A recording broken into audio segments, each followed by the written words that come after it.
Some time ago, near the forest, lived a man with his second wife and his children.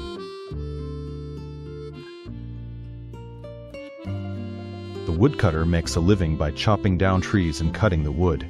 He works long days and works hard. However, he is not well paid.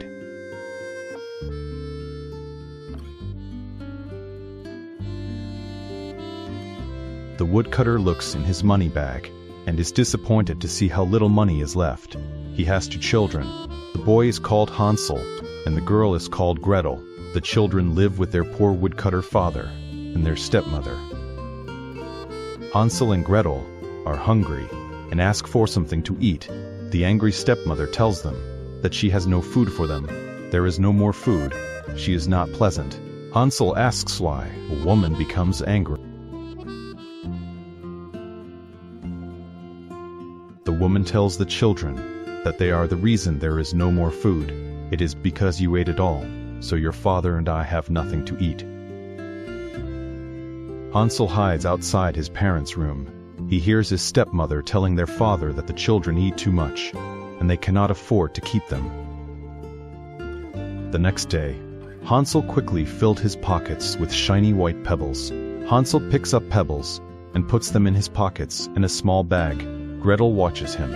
She is not sure why he wants the pebbles, but she gathers some for Hansel. The next day, as soon as the father had left for work, the stepmother wakes the kids and tells them to get ready. She tells them that they are going to look for berries and nuts in the woods, something to eat. So off they head along the path. Hansel tries to walk at the rear and drops occasional pebbles to leave a trail home. The stepmother asks Hansel what he is doing. He told her he was looking back to see if their cat was following. She did not believe him and scolded him.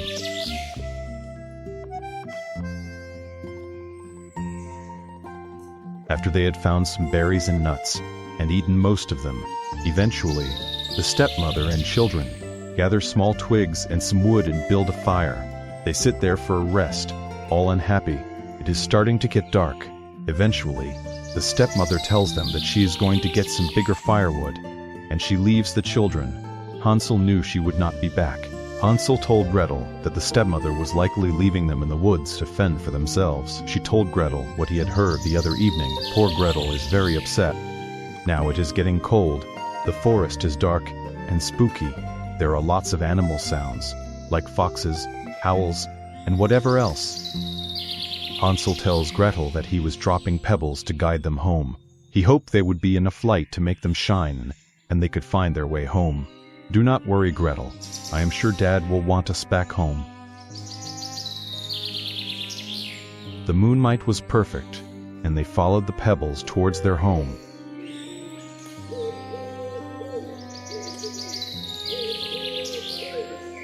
Hansel and Gretel happily continue following the trail to their home, confident their father will welcome them back.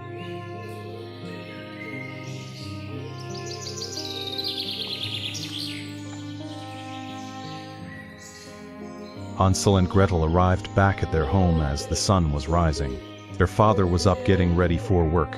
He was delighted and hugged his children. Their stepmother hugged them. Hansel and Gretel sensed that she was pretending to be happy. They knew she had abandoned them, never to return home. Their father left for work, and the stepmother returned to her normal, angry self. When Hansel and Gretel asked if there was something to eat, the stepmother told them there is nothing but some bread. Why did you come back? You know we cannot afford to have you here. With you there's no food for your father or me. Hansel wanted to collect more pebbles, as he expected to be led away into the forest again. The stepmother locked them in a room with some dry bread. They could not get out.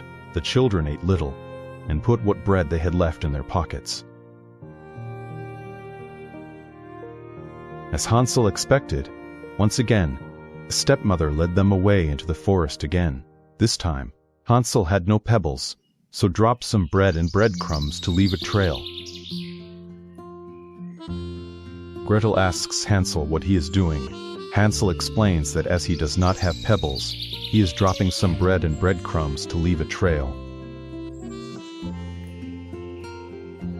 The children knew that their stepmother was abandoning them again. It was getting dark and cold, so they lit a fire.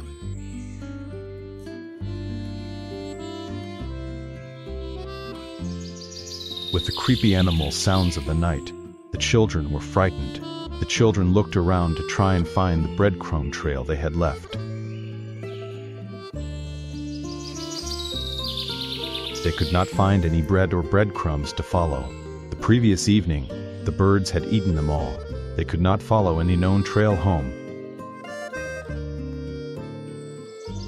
Hansel and Gretel did not know the way home. Once again, they had been abandoned.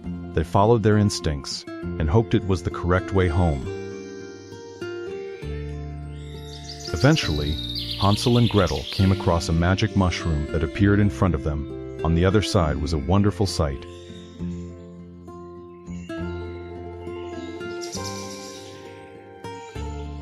That wonderful sight was a beautiful cottage. They hoped it was somewhere they could rest. They walked to the cottage entrance.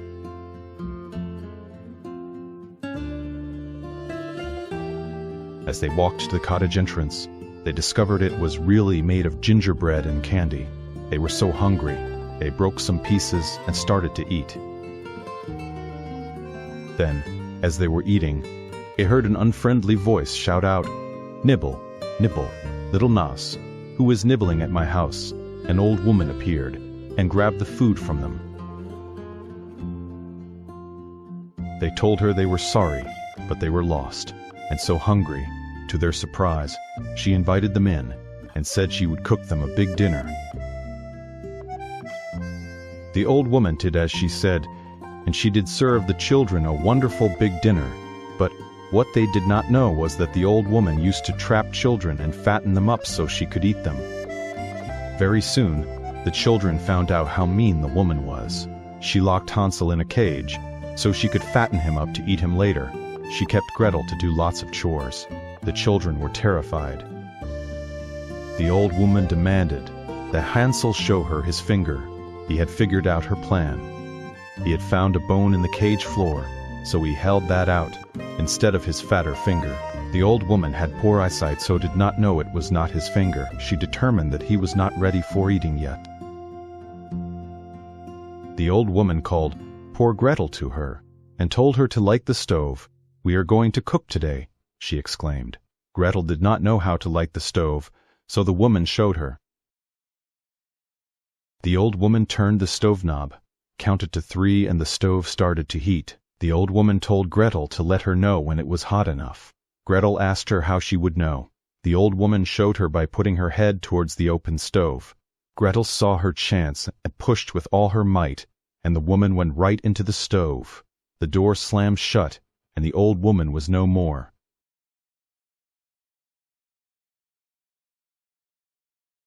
Gretel ran to free Hansel from his cage. She unlocked it, and he was able to walk out to freedom. She told him what she did. At last, they were free from the old woman. Hansel and Gretel were hungry, so started to search the house for food. They found plenty of food in the pantry, so had something to eat. Then they found a room full of jewels and coins. Such witches were there. Hansel and Gretel filled their pockets and bag with as much jewelry and coins as they could take. The old woman was not around anymore, so they took some. Hansel and Gretel left the cottage and tried to head home. With freedom, full tummies, and full bags and pockets, they were so happy. They so wanted to be with their father again. Hansel and Gretel continued the path home.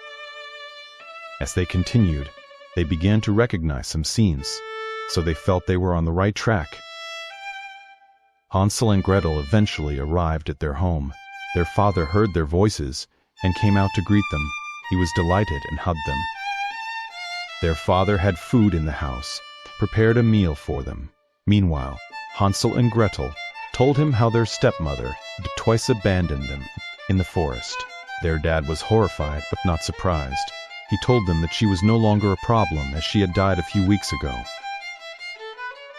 Meanwhile, Hansel and Gretel told him how they were lured by the old woman into her cottage, and how eventually they escaped.